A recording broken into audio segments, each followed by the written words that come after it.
Grands reportages, documentaires et bien d'autres choses. Ça commence là-bas pour finir ici.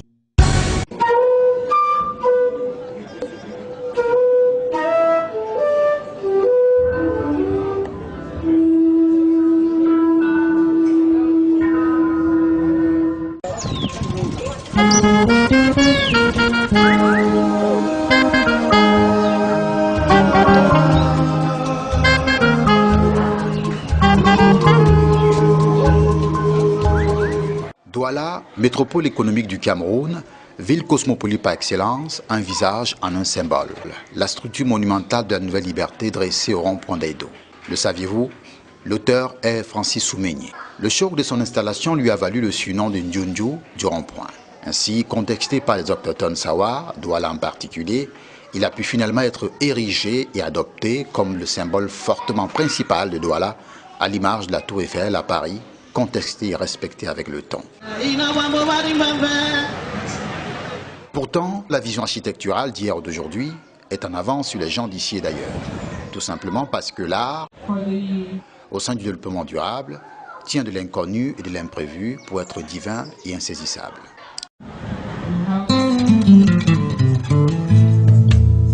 Joseph Francis Soumeigné, c'est un artiste que nous suivons depuis presque les premiers temps de Douala, qui remonte à 17 à 18 ans d'aujourd'hui.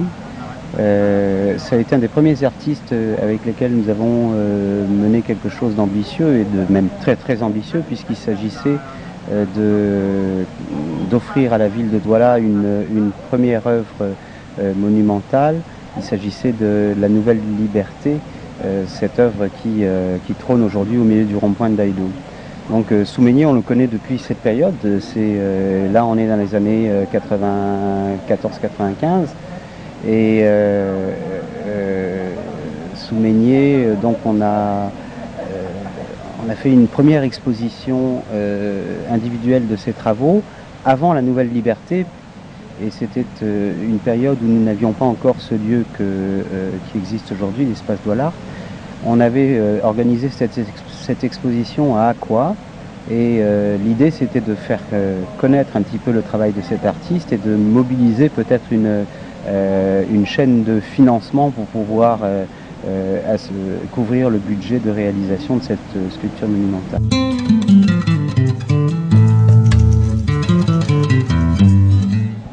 On a un parti pris de politique artistique et quasi idéologique à Douala, c'est de penser que l'art contemporain, parce qu'il est contemporain et parce qu'il transcende des clivages ethniques, linguistiques, générationnels, etc., l'art contemporain, il est de nature urbaine. Et comme il s'agit de nature urbaine dans une cité du XXIe siècle, il s'agit de urbaine métissée. Il y a des gens du nord, du sud, de l'est et de l'ouest du continent, et de même plus loin, qui se retrouvent dans cette ville. Et ça donne une fusion tout à fait particulière. Nous, on pense que l'art contemporain est quelque part un liant entre les gens, les générations, et toutes sortes de catégories qu'on peut imaginer pour désigner les uns et les autres.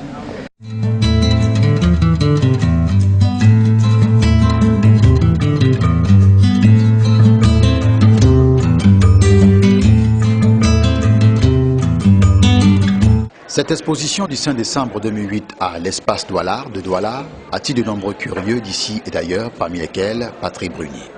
Ça m'émeut énormément par... Je sais qu'il a fait une statue monumentale à l'intérieur de Douala, mais ce qui est très beau chez cet auteur, c'est la dimension multidimensionnelle. C'est-à-dire qu'on peut avoir l'infiniment petit.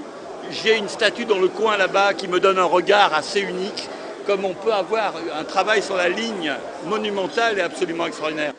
Donc... Le vrai Dieu est un travailleur. Vous ne pouvez pas croire que l'univers est là parce que... Le thème de l'exposition, c'est mouvement de poussière. Mouvement de poussière parce que l'homme lui-même est poussière. Il finit toujours par retourner dans la poussière. Il passe toute son existence à manipuler les objets qui en fait retournent finalement en poussière. Il mange la nourriture qui redevient la poussière en attendant que lui-même redevienne poussière.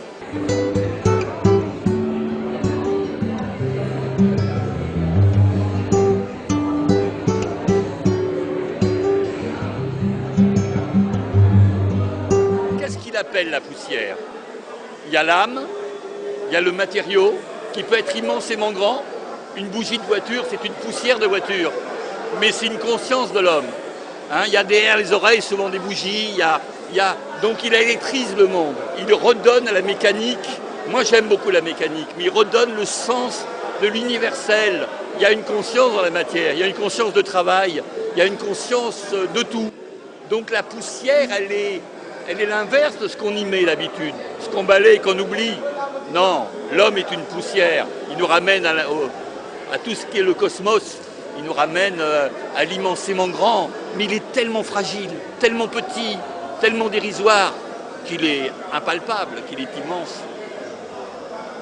Mouvement de poussière dans mes sculptures, c'est du matériel, c'est de la couleur que je manipule, c'est du fil de cuivre, c'est les mouvements que j'essaie de décrire, de rechercher, de retrouver.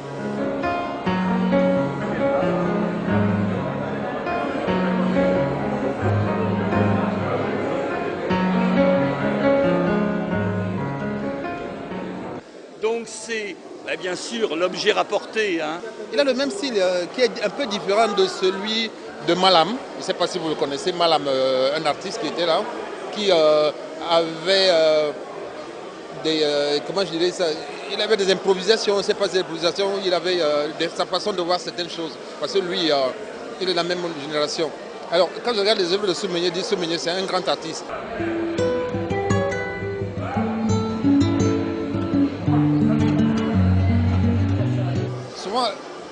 On a toujours envie de voir dans les catalogues, on voit les catalogues, on voit les œuvres des autres. On ne sait pas qu'au Cameroun, il y a tellement de talent. On a toujours envie de faire de l'importation, mais au Cameroun, je pense aujourd'hui, on a tout ce qu'il faut. On a vu les carnavals, on a vu les trucs, on n'a pas besoin d'aller au Brésil pour faire un carnaval.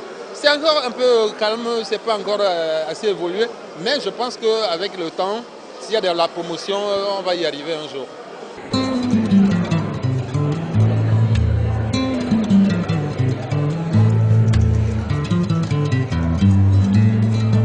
L'objet rapporté, quand Malam nous dit que César qui utilise des objets rapportés, c'est naturel, on n'en parle pas. Quand c'est l'Africain, c'est lié à la pauvreté, mais l'imaginaire, il n'a pas de place, si tu veux. Hein.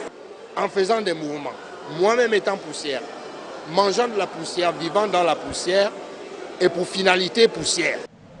Je pense que dans les milieux populaires, on comprend bien ça parce qu'on comprend bien la nécessité d'avoir tout le temps de la créativité pour se sortir de là où on est, et qui n'est pas toujours très confortable, où il faut penser à survivre pour le lendemain, etc. dans le contexte de crise mondiale et régionale et nationale que nous connaissons depuis pas mal de temps aujourd'hui. Francis Soumeigné est resté dans sa logique, celle qu'on connaît, la sculpture. Quand on a vu par exemple la statue de la Nouvelle Liberté au rond-point d'Aïdo, on ne peut pas s'étonner de voir ces œuvres. Déjà qui travaillent sur tout ce qui est comme objet de récupération, mais un thème assez spécial. Je retiens d'une chose, de toutes les œuvres qui sont ici, c'est le mouvement. Je veux penser souligner, l'exposition que vous voyez aujourd'hui ce soir n'est qu'un jalon, un des jalons de son étape artistique, de sa vie d'artiste. Parce que quand vous allez voir les 9 notables, quand vous allez voir ces expositions antérieures, vous allez vous rendre compte qu'il se situe dans la trajectoire de son cheminement artistique. C'est un mouvement humain que Francis Soumeigné nous fait découvrir. Vous avez des positions qui nous parlent. Des positions, vous avez par exemple le monsieur avec la brouette qui tous les jours se bat pour sa pitance. Vous voyez que c'est le mouvement. Si vous prenez un autre cas comme d'autres sculptures que j'ai vues ici, vous avez l'impression que c'est des choses qui vous parlent.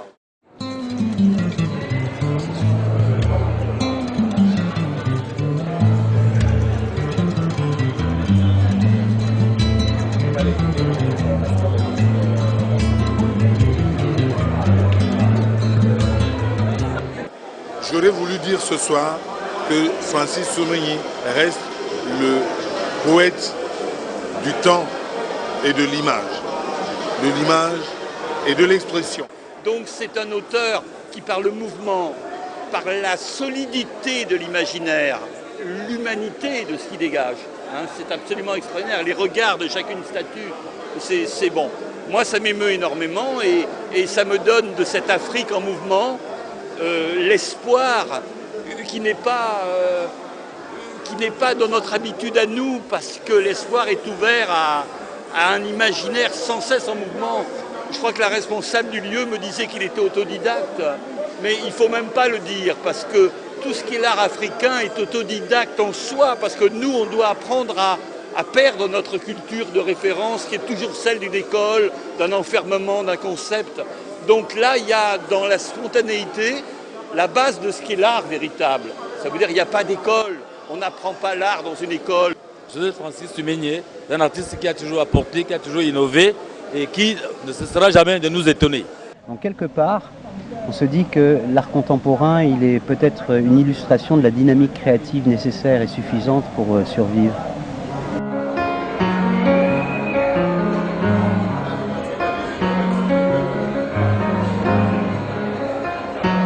On apprend l'art dans la rue, on apprend l'art dans le carnaval que j'ai vu hier.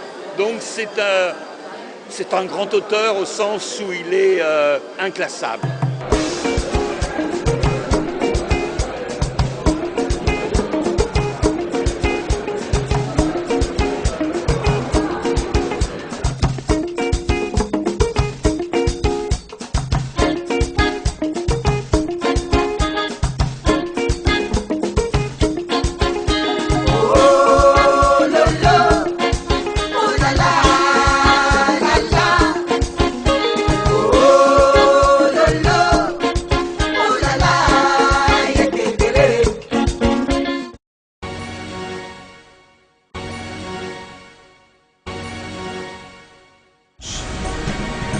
Grands reportages, documentaires et bien d'autres choses.